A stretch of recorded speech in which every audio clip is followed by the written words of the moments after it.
The 1950s were a wild decade for the American automotive industry, a time when bold designs and unforgettable cars completely took over the roads. The cars coming out of Detroit look so incredible that people are still driving and collecting them even today. In this video, we're diving into some of the rarest American cars of the 1950s, so buckle up and let's get started.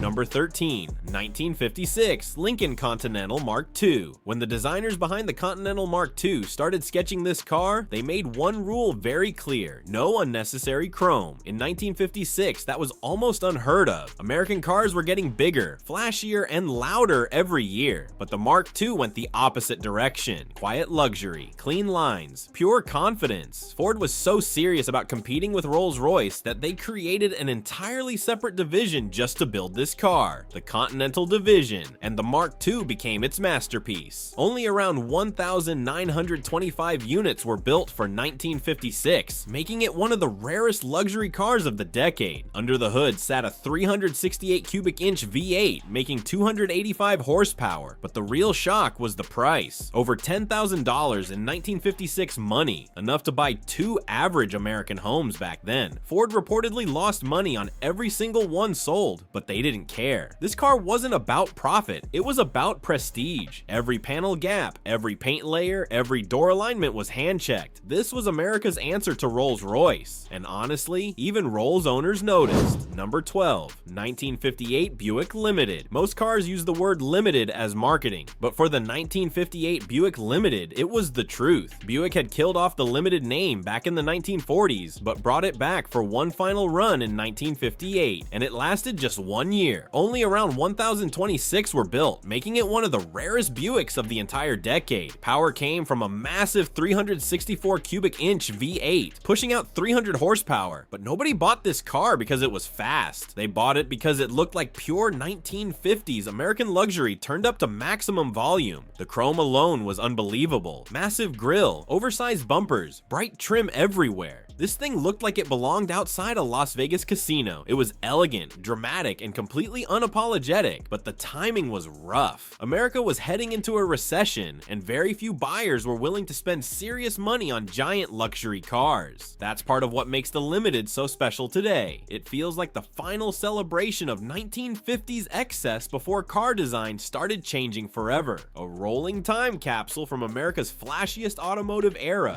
Number 11, 1953 Packard Caribbean. In the early 1950s, Packard decided to write one last love letter to American luxury, and that letter became the Caribbean. Only around 750 units were built for 1953, and unlike normal production cars, these were finished almost by hand. Packard treated the Caribbean more like a custom-built luxury yacht than a mass-produced automobile. Every color combination, every trim piece, every interior detail had to be perfect before the car left the factory. Under the hood was Packard's smooth 327 cubic inch straight 8 engine, making around 180 horsepower, paired with the famous Ultramatic automatic transmission. But honestly, this car was never about numbers. The real magic happened when the soft top went down. The Caribbean had a calm, elegant presence that felt completely different from Cadillac or Lincoln. It didn't scream for attention. It didn't need to. Packard built this car for people who understood luxury without showing off. Today, surviving 1953 Caribbeans are incredibly valuable. Well-preserved examples regularly hit 6 figures at auctions. Because this wasn't just another convertible from the 50s, it was one of Packard's final masterpieces.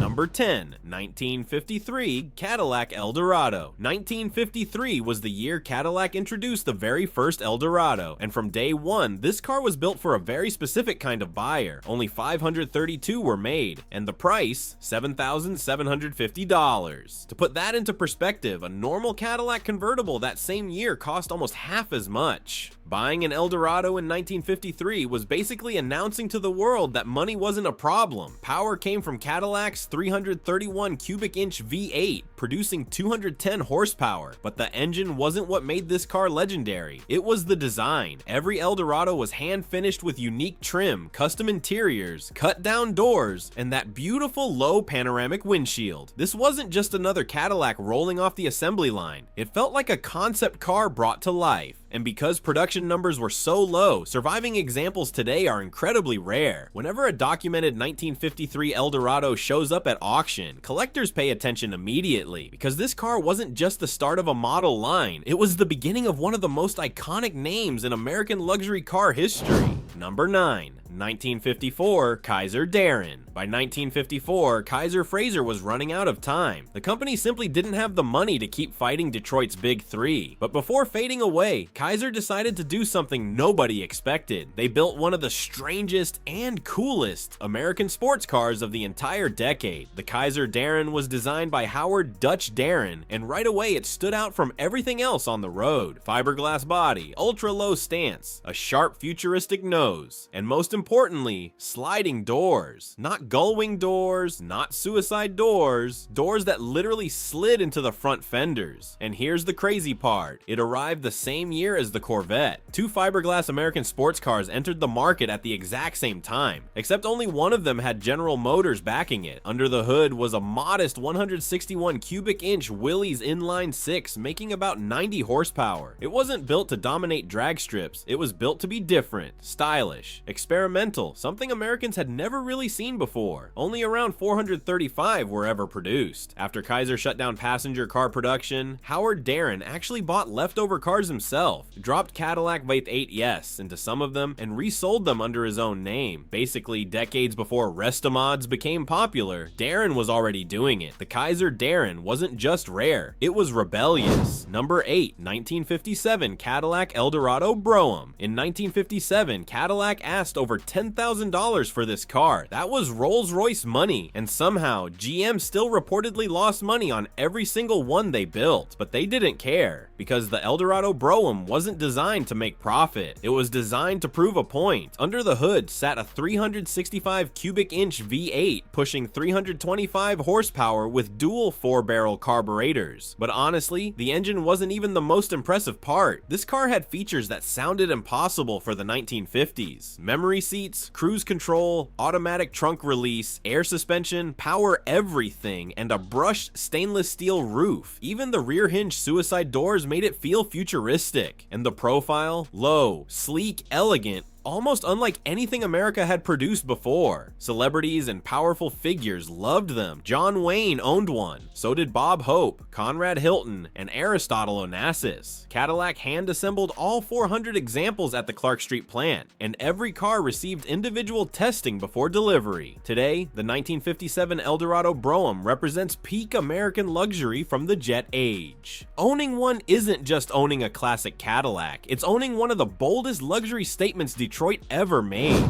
Number 7, 1954 Nash Healey Le Mans Coupe. Before we even talk about the car itself, picture this. Le Mans, early 1950s, massive European manufacturers everywhere. Ferraris, Jaguars, Mercedes, and then suddenly, a Nash, an American engine, a British chassis, Italian bodywork, and somehow it finishes on the podium. That's what made the Nash Healey so special. The partnership started when Donald Healey took Nash's inline-6 engine and combined it with his own chassis engineering, while legendary Italian design house Pininfarina shaped the body in Italy. The result was one of the first truly international sports cars. Power came from a 252 cubic inch inline-6, making around 140 horsepower. Respectable for the time, but this car was always more about style and identity than raw speed. Then came the Le Mans Coupe version, and honestly, it looked incredible. The flowing body lines, the unique oval rear window, the handcrafted Italian styling, it looked more exotic than almost anything America had on the road in the early 1950s. Only around 62 coupe versions were ever built, and nobody even knows exactly how many still exist today.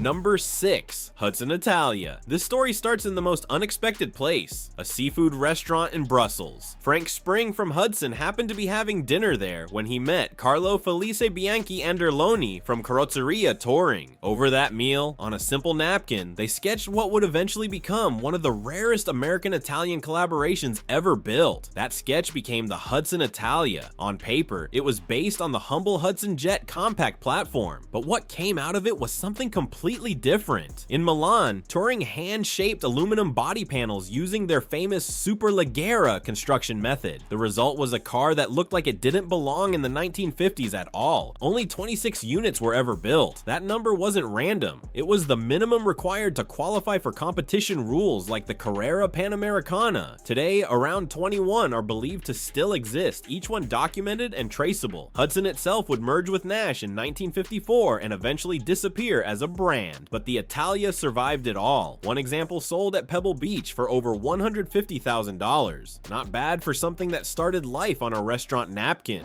Number 5. Packard Panther Daytona Roadster. In 1954, Packard's design team decided to build something completely different. 4 show cars, just 4, and they called them the Panther Daytona Roadsters. These weren't race cars, they were statements. Debuting in Daytona Beach, the Panther was Packard's way of saying, we can do performance too. And they weren't subtle about it. Low stance, dramatic body lines, and an aggressive front end that looked nothing like the comfortable luxury cars Packard was known for. Power came from Packard's 359 cubic inch V8, producing around 212 horsepower. The body used lightweight fiberglass panels, which was pretty advanced for the time. Each of the 4 cars ended up having a different fate. One was destroyed, others passed through different private hands over the years. Today, finding a Packard Panther Daytona means going deep into elite auctions or major collections. It represents Packard's final creative push before the brand disappeared. 4 cars, 4 statements, and then silence. Number 4. Chrysler Falcon by Gaia. Virgil Exner was the creative force behind Chrysler's forward look era, and he had a serious obsession with Italian design houses. One of his most unique collaborations was with Gaia in Italy, and that partnership produced the Chrysler Falcon. Only 3 were ever built. At first glance, it didn't even look like a typical American car, and that was the point. The Falcon was low, sleek, and heavily influenced by European proportions, a complete break from Chrysler's usual design language. Power came from a 276 cubic inch DeSoto Firedome Hemi 5.8, making around 170 horsepower. So yes, it still had American muscle under the hood, but wrapped in Italian coach-built styling. Chrysler used cars like the Falcon to experiment, to send signals to Europe, and to push its own design department forward. It was never meant for mass production. It was meant to show what was possible. Today, all 3 surviving examples are either locked away in private collections or preserved in museums, rarely seen in public. And that's exactly what makes the Falcon so fascinating. It was never meant to be common. Number 3. Oldsmobile F88. The F88 was built for GM's Motorama shows, basically their futuristic design playground at the time. It was based on the Corvette's fiberglass platform, but almost everything else was completely reimagined. Under the hood sat a 324 cubic inch Rocket V8 paired with an ultra-low driving position and flowing body lines you just didn't see on production cars back then. Official records suggest only 1 or 2 were ever built, and 1 is believed to have been destroyed. That left a single surviving example hidden for decades, until it suddenly reappeared at auction in 2005, and when it did, the price told the whole story.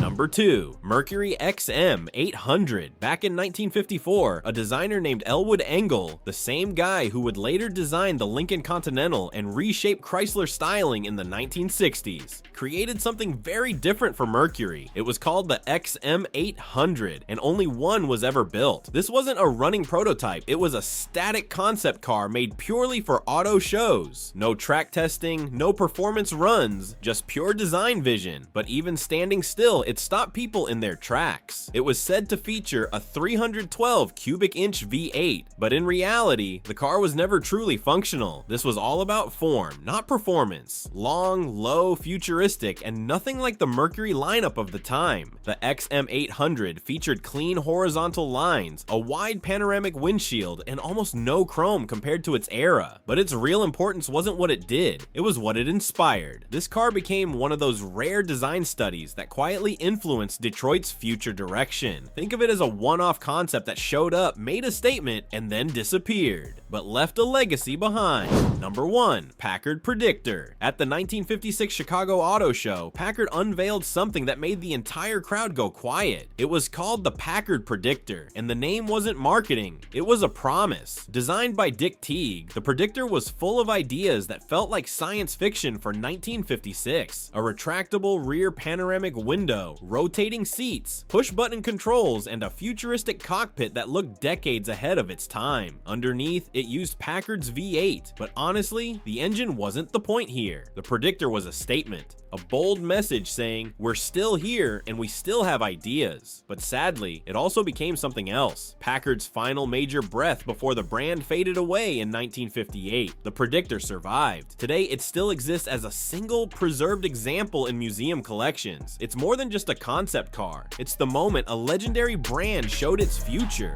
right before